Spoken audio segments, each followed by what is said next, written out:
শেখ হাসিনা একটা কিছু স্বীকার করুক।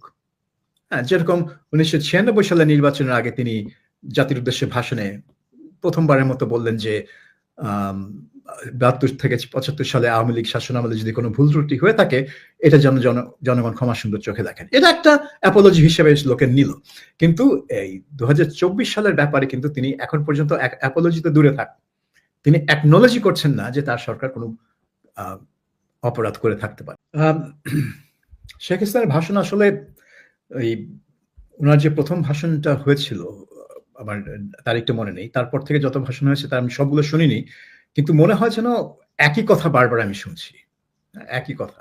আজকের ভাষণে যেটা ছিল যে তিনি ডক্টর মোহাম্মদ ইউনূসকে মানে আগে তাকে আমি জানি যে শেখ হাসিনা ডক্টর মোহাম্মদ ইউনূসকে পছন্দ করেন না, তাকে সুদখোর বলেন, এই বলেন সে বলেন, কিন্তু আজকে তাকে আরো অনেক অনেক অ্যাডজেক্টিভ ব্যবহার করে গালাগালি করছিলেন, সেটা আমি আগে শুনিনি। তো তার মধ্যে একটা তিক্ততা সরকারের প্রতি, এই ডক্টর ইউনূসের প্রতি এবং এই কেয়ারটেকার সরকারের প্রতি যে তিক্ততা, সেটার পরিমাণ আমার মনে হয় দিনকে দিন বাড়ছে।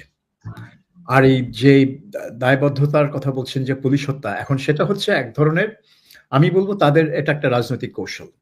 কারণ উনারা একদিকে বলছেন যে জুলাই আগস্টে যারা মারা গেছেন তাদের কেউ পুলিশ মারে নাই।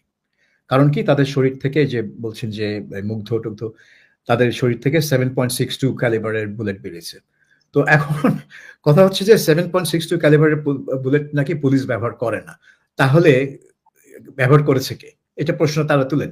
কিন্তু অসংখ্য ভিডিওতে দেখা গেছে যে পুলিশের সাথে, পুলিশ না এমন লোকজন অন্য অস্ত্র, পুলিশের ইস্যু করা অস্ত্র না অন্য অস্ত্র হাতে কিন্তু ওই বিক্ষোভকারীদের দিকে গুলি ছুটছিল।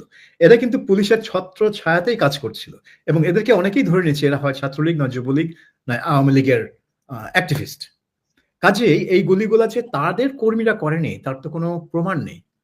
সো ধরে নেওয়া হচ্ছে যে এই যে বিক্ষোভকারীরা মারা গেছে তারা আইন শৃঙ্খলা বাহিনী না হয় সরকারি বাহিনীর গুলিতে মারা গেছে।